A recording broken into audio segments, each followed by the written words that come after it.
Antes de começar esse review, eu queria fazer um pequeno disclaimer. Eu sou completamente devoto aos filmes do Hayao Miyazaki e às produções do Estúdio Ghibli como um todo. Tenho muito carinho pelos filmes do Isao Takahata, no qual vários eu sinto que são bem subestimados, do Hiromasa Yonebayashi, que depois fundou o estúdio Ponok, que é uma espécie de sucessor espiritual do Estúdio Ghibli, e até mesmo os filmes do Goro Miyazaki eu vejo valor. E olha que eu já fiz um vídeo defendendo a questão visual de Aya e a Bruxa aqui no canal. Boa parte dos filmes do Miyazaki fazem parte da minha formação pessoal. Falo sem exagero. Foi um dos primeiros diretores que conheci a filmografia de cabo a rabo logo que comecei a me interessar por cinema e criar o meu repertório de animações internacionais que não abrangem apenas o circuito estadunidense e blockbuster. Tenho como um dos meus filmes preferidos da vida o Castelo Animado de 2004, já ouvi e revi inúmeras vezes o concerto comemorativo de 25 anos do estúdio, com as brilhantes composições de Joe Hisaishi, que eu espero que finalmente tenha sua indicação no Oscar. Quando Vidas ao Vento lançou nos cinemas brasileiros, eu assisti o filme 2 vezes, sendo então a minha primeira experiência de um filme Ghibli nas telonas. Além de ter ido em várias mostras do estúdio, ter uma parte dos DVDs em mídia física e ter como um dos sonhos de vida visitar um museu de suas produções no Japão. Toda essa justificativa inicial, tirando o meu da reta, é para poder evidenciar que, apesar de ser super apaixonado e guardar com muito carinho as memórias que todos esses filmes me fizeram experienciar, é com certo pesar que eu digo que não tive uma boa experiência com The Boy and the Heron. Mas calma, antes de vocês me cancelarem, vamos tentar conversar um pouco a respeito. Na trama, acompanhamos o jovem Mahito, um pré-adolescente que acaba de perder a mãe num incêndio, e depois de um tempo, seu pai se casa com a tia dele, ou seja, a irmã mais nova de sua mãe. Ambos se mudam para a casa dela, que é uma mansão super chique, com vários funcionários que cuidam do local, entre eles, várias senhorinhas misteriosas, e onde reside um ninho do bosque, onde uma garça mágica habita e começa a atazanar o menino, durante o processo de luto dele. Após um período atazanando o moleque, a garça se voluntaria como mentor espiritual dele, para embarcar numa viagem de autoconhecimento em um mundo mágico.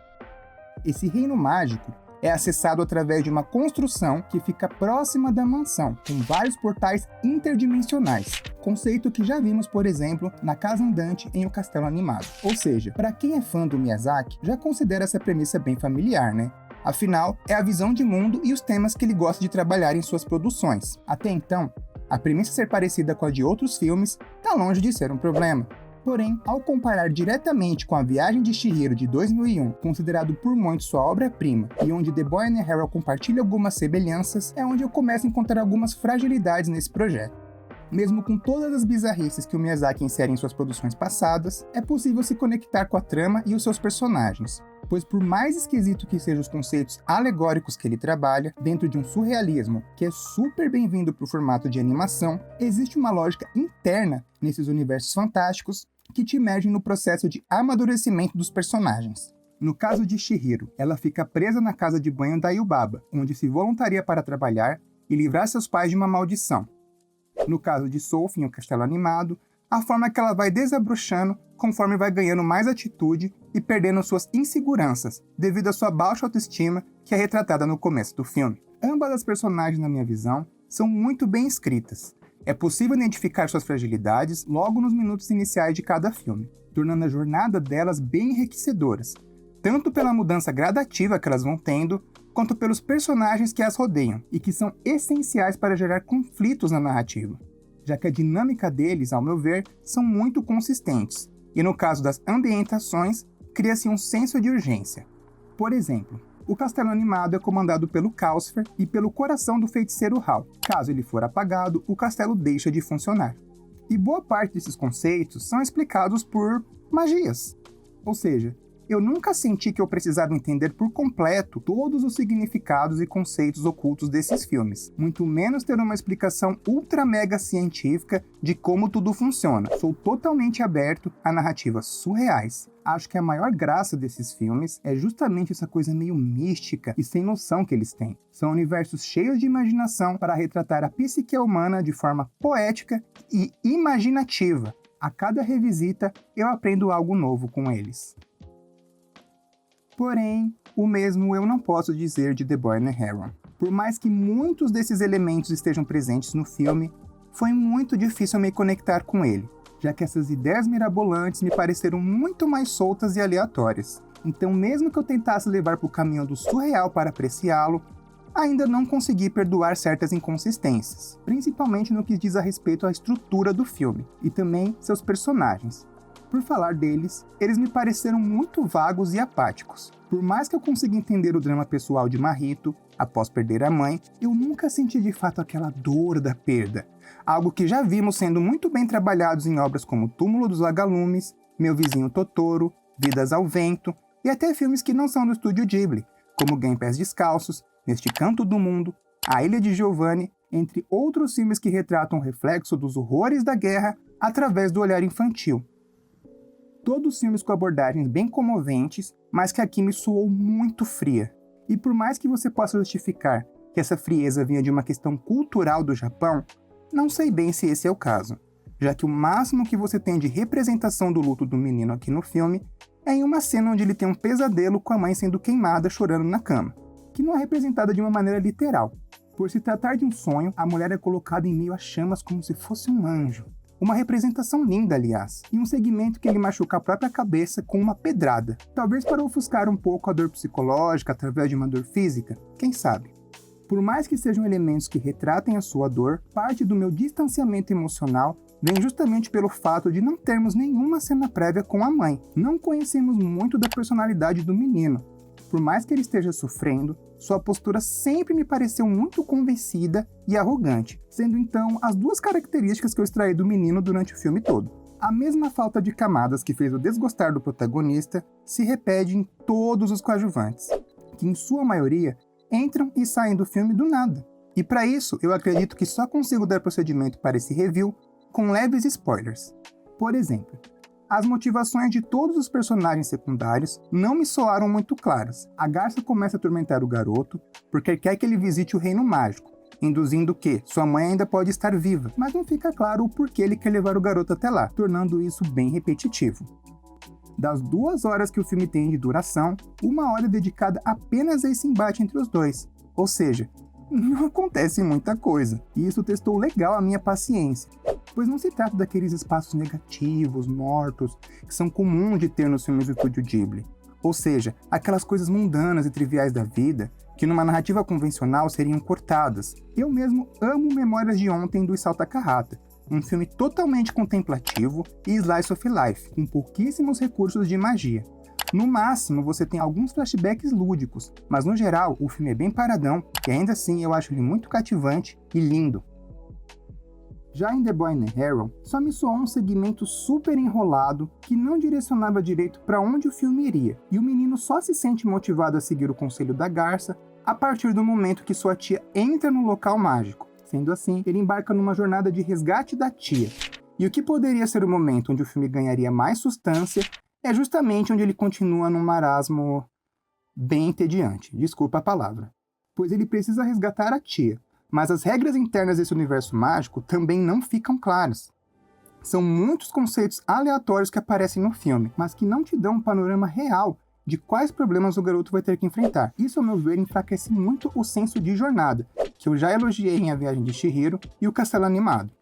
E eu reconheço que esse segmento mágico do filme é encantador do ponto de vista imaginativo, ou seja, algo lindo de ver. Miyazaki, no auge de seus 82 anos, ainda entrega uma ambientação lúdica super cativante aos olhos, com criaturas diversas e um design de produção com muitos significados ocultos, alguns até referenciando o inferno de Dante. E essa ideia de limbo é importante para a minha interpretação do filme, já que tanto Marrito quanto a sua tia se encontram nesse limbo de depressão. por conta de suas perdas. O garoto que perdeu a mãe e a mulher que perdeu o filho na gravidez. Pelo menos foi isso que eu entendi na legenda que eu assisti. E eles só vão se livrar disso a partir do momento que reconhecerem que a vida continua.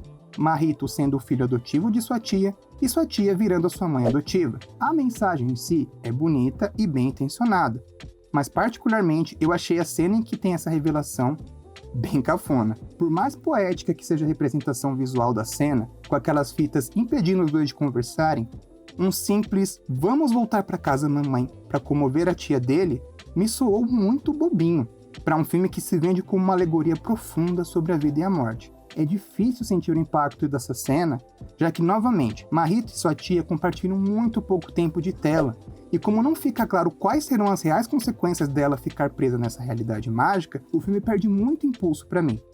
A decisão da tia me soa abrupta e anticlimática. Para mim, essa cena é um dos momentos mais bruxantes do filme todo, e que na real deveria ser o momento mais bonito do filme, e que talvez seja para muita gente. Aqui no caso, eu sou minoria.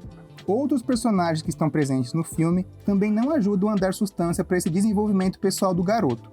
Por exemplo, tudo que a gente sabe de seu pai é que ele tem uma pinta de lã e que possui um negócio próprio, mas ele também compartilha muito pouco tempo de tela com o menino. E parte da motivação do menino para resgatar a tia é porque ele não quer que o pai sofra com a ausência dela. O mesmo vale para as senhorinhas da mansão. Uma delas até acompanha Marrito até o universo mágico e reaparece numa versão rejuvenescida. Outro conceito alegórico que eu não entendi muito bem. Porém, eu nunca senti uma dinâmica legal entre eles, como ocorre com o Haku e a Chihiro e a Sophie com os residentes do castelo. Quem não lembra daquela cena super bonitinha deles tomando café da manhã juntos? Em The Boy and Heron, os personagens não partilham desses pequenos momentos, que na minha visão, ajudariam muito a construir as suas relações e criar o vínculo emocional entre eles. Há também uma personagem que é uma versão jovem de sua mãe, que num dado momento é sequestrada por um exército de periquitos gigantes. Outros personagens que eu não entendi muito bem o propósito no filme, mas que é liberada minutos depois sem muita consequência no desenrolar do filme. Ou seja, ainda no terceiro ato do filme, ainda somos apresentados a conceitos e personagens que ameaçam dar algum direcionamento para o filme, mas que me soaram vagos e aleatórios. É como se o filme constantemente criasse uma expectativa de algo legal, mas que não dá um desdobramento satisfatório, tornando esses conceitos muito avulsos e desnecessariamente confusos, quebrando bastante a imersão, ainda que eu me sentisse atraído pela beleza plástica da animação. Mas que não foi o suficiente para me encantar por completo. E eu garanto, não se trata aqui de uma falta de interpretação ou má vontade com o filme. Pelo contrário, como eu já disse antes, sempre amei essa coisa esquisita que rodeia os filmes lúdicos do Miyazaki. E eu não costumo me preocupar tanto com o roteiro na hora de analisar um filme. Há várias formas de se apreciar um projeto desse tipo. Em alguns casos, a vibe que o filme te transmite é muito mais interessante que o seu conteúdo em si. Aqui no canal mesmo, eu já fiz review de Cryptozoa, um filme super bizarro que eu não entendi por completo, mas os conceitos e ideias que ele apresenta foram o suficiente para que eu embarcasse nele. Ou seja, não existe um jeito certo para apreciar uma produção mais fora da caixa. Até filmes considerados ruins eu gosto, como Cool World do Ralph Bakshi, que é cheio de inconsistências, mas que para mim tem uma vibe nonsense encantadora.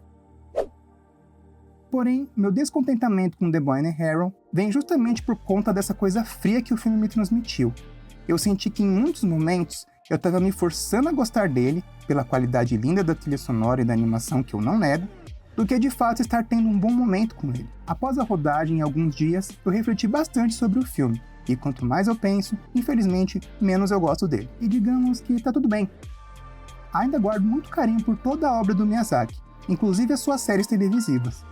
Mas sinto que muito da aclamação que o filme vem tendo, pela crítica internacional e os inúmeros prêmios que ele vem ganhando, como melhor animação do ano, se deve a esse surto coletivo por conta do nome do diretor, já que há outras animações japonesas de destaque que lançaram nos cinemas em 2023 em circuito comercial que eu considero mais representativas, que poderiam dar as caras nesses prêmios da temporada.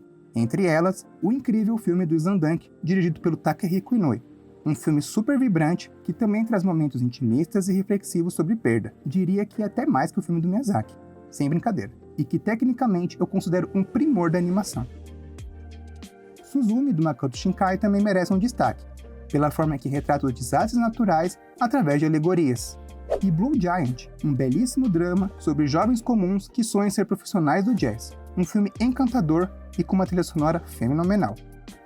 Sinto que muitas produções japonesas podiam ter esse impulso inicial da temporada de premiações, para chegarem no Oscar. Até hoje, eu não engulo as omissões de Belly do Mamoru Hosoda e Inu-Oh do Masaki Uasa, na categoria.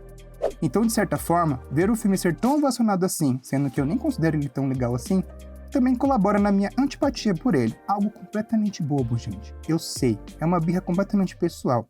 Afinal, que moral eu tenho para falar mal de um filme do Miyazaki, sendo que em 2023 eu gostei de filmes como Super Mario Bros, Trolls 3 e o filme do Lagarto, tendo crises existenciais, escrito por ninguém menos que Adam Sandler.